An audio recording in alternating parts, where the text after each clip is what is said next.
Amateurs de Sudoku, bonjour. J'ai le plaisir de vous accueillir sur cette petite chaîne dédiée au Sudoku et à ma méthode de résolution pour la deuxième fois. Avec beaucoup de retard par rapport à ce que j'avais prévu, mais j'ai changé le matériel. Ça a été assez laborieux, mais vous verrez que le résultat en vaut la peine. La qualité des images est nettement meilleure. Nous allons donc reprendre dans un premier temps la grille que nous avions au stade où nous l'avions laissée pour l'amener au chiffre clé. Ensuite, pour les personnes plus aguerries, à qui j'avais communiqué la grille en configuration prête à recevoir le chiffre clé, eh bien, je leur communiquerai le chiffre clé.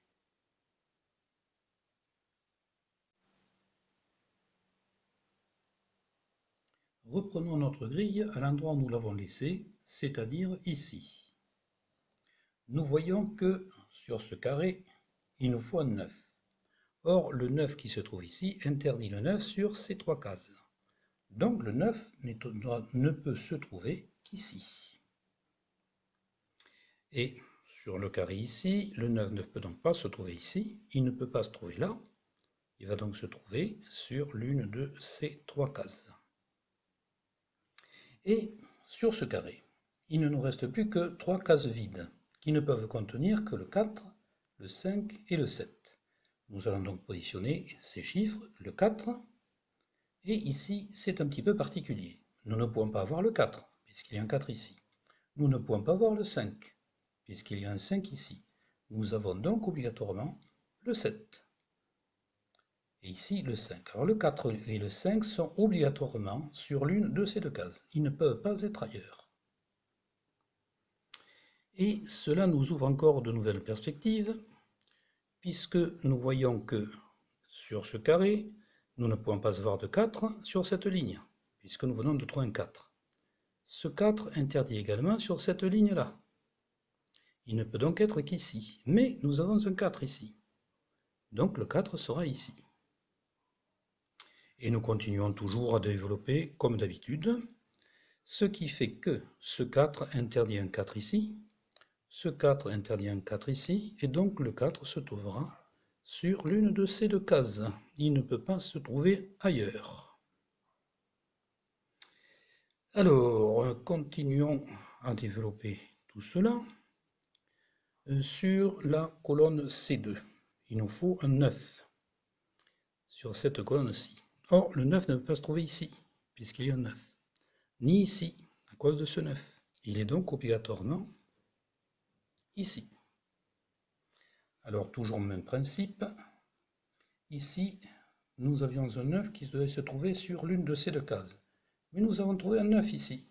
Donc, le 9 sera ici, obligatoirement. De même, dans ce carré, ce 9 interdit un 9 sur ces deux cases. Celui-ci interdit un 9 ici. Il est donc obligatoirement ici. Et nous revenons au 9 que nous avions ici sur ces trois cases. Il ne peut pas être sur celle-ci. Il ne peut pas être sur celle-là. Il est donc ici. Ensuite, nous avions ici un 5 qui pouvait être sur trois cases.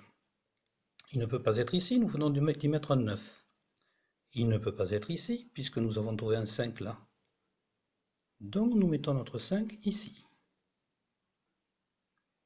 Et toujours dans la même voie, nous continuons. Le 5 ici interdit un 5 sur ces deux cases. Celui-ci interdit un 5 ici. Donc le 5 est obligatoirement ici. Bon, nous avons pas mal progressé et maintenant je vais changer de feuille pour avoir quelque chose d'un petit peu plus propre.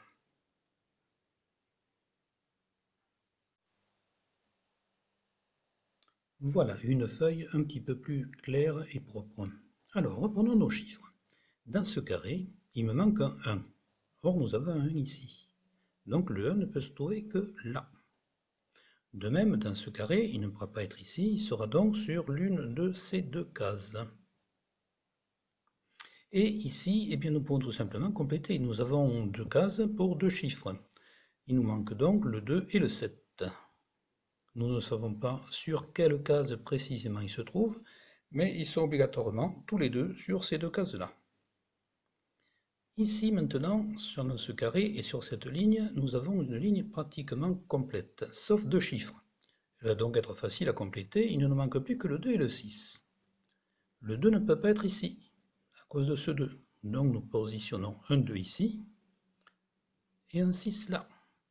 Et nous continuons toujours, ce 2 nous empêche d'avoir un 2 sur ces 2 cases, ce 2 ici aussi, donc le 2 sera obligatoirement sur l'une de ces 2 cases. Et ce qui nous bloque les 2 cases, puisqu'elles ne peuvent contenir que le 2 et le 4. Maintenant, nous voyons qu'ici, toujours sur ce même carré, il ne nous reste plus que 3 cases, qui ne peuvent contenir que le 1, le 6 et le 7. Alors, le 6 ne peut pas être ici, puisqu'il y a un 6 là. Il ne peut pas être ici, nous avons un 6 ici. Donc, conclusion, nous mettons un 6 ici. Et de même dans ce carré, il ne peut pas y avoir de 6 ici. Il ne peut donc être que sur l'une de ces 2 cases. Maintenant ici, il nous faut un 1 et un 7, mais nous n'avons rien pour les mettre. Ici aussi, il nous faudra un 1 et un 7, mais nous verrons plus tard. En revanche, nous avons cette colonne ici. La colonne C2, il ne nous manque plus que 2 chiffres, 1 et 6. Le 6, nous venons de trouver un 6 ici, donc le 6 ne peut pas être ici, il sera donc là. Et le 1, évidemment, se trouvera ici.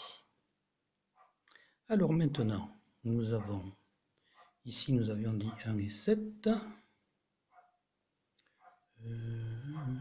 Qu'est-ce qu'il nous faut ici? Voilà, sur cette ligne, il nous faut un 1 et un 7 que nous n'avons pas. Donc nous allons mettre un ici, un 7 ici, pardon, nous avions déjà mis un 1, il ne nous manque plus qu'un 7 là. Nous remarquons d'ailleurs que c'est sur la ligne, mais c'est également dans ce carré, c'est la même chose. Alors maintenant, reprenons ce carré-ci. Ici, nous avons dit qu'il ne nous manquait plus qu'un 1 et un 7. Mais nous venons de trouver un 1 qui nous en interdit le 1 ici. Donc nous allons mettre un 1 ici. Et nous continuons, nous ne pourrons pas avoir de 1 ici.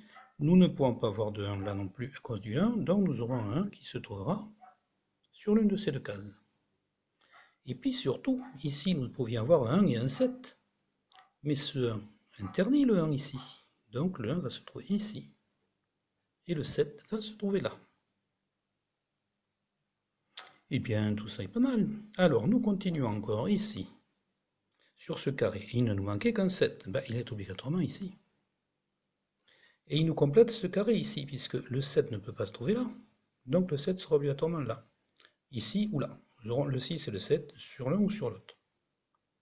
Et automatiquement, nous terminons ce carré, ou cette colonne, en y mettant un 1. Le seul qui manque.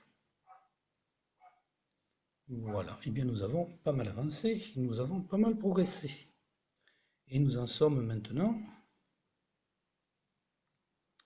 pas très loin du chiffre clé.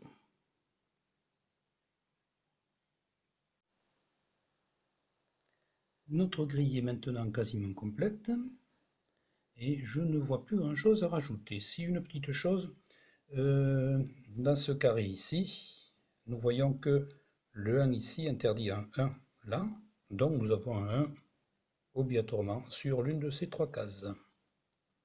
Voilà, et puis maintenant, eh bien, notre résolution est terminée pour arriver au chiffre clé. Nous ne pouvons pas aller plus loin.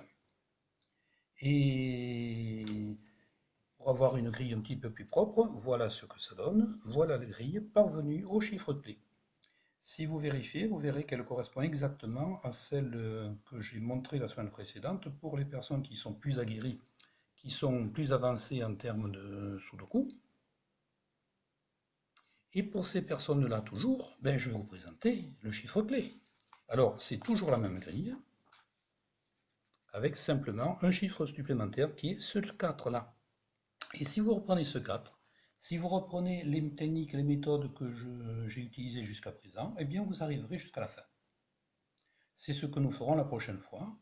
Voilà, nous avons donc rempli notre contrat et nous sommes parvenus au stade du chiffre clé avec une méthode parfaitement rigoureuse et cohérente, parfaitement logique. C'est pour pour ça d'ailleurs que j'ai appelé cette petite chaîne la logique des Sudoku. Et vous verrez que nous résoudrons tous les Sudoku, tous les problèmes, quelle que soit leur difficulté, toujours dans la logique, la rigueur et la cohérence. Voilà, et bien donc la prochaine fois, nous tirons du chiffre clé pour aller à la fin de la résolution de la grille. Et pour les personnes les plus aguerries, et bien la prochaine fois, je leur réserverai une petite surprise. À bientôt. Je me permets de vous rappeler l'adresse de mon blog solutionsudokuoverglobe.com sur lequel vous retrouverez les grilles que je vous ai communiquées tout à l'heure si vous voulez bien continuer à jouer et sur lequel aussi vous pourrez me faire part de vos observations, de vos réclamations, de vos suggestions, tout ce que vous souhaiterez me faire savoir. Vous pourrez également m'adresser votre défi si vous le souhaitez et me proposer une grille très difficile que je m'engage à résoudre et pour laquelle je m'engage aussi à fournir cette résolution, évidemment logique, progressive et parfaitement mathématique, si on peut dire, sur cette petite chaîne. Cette méthode est décrite dans mon livre « Résoudre les Sudoku », publié en auto-éditeur chez Amazon et disponible donc sur ce site. Je remercie la société Megastar, éditeur de Sudoku, dont vous voyez s'afficher le site internet, qui m'a aimablement autorisé à utiliser ces grilles et son échelle de difficulté.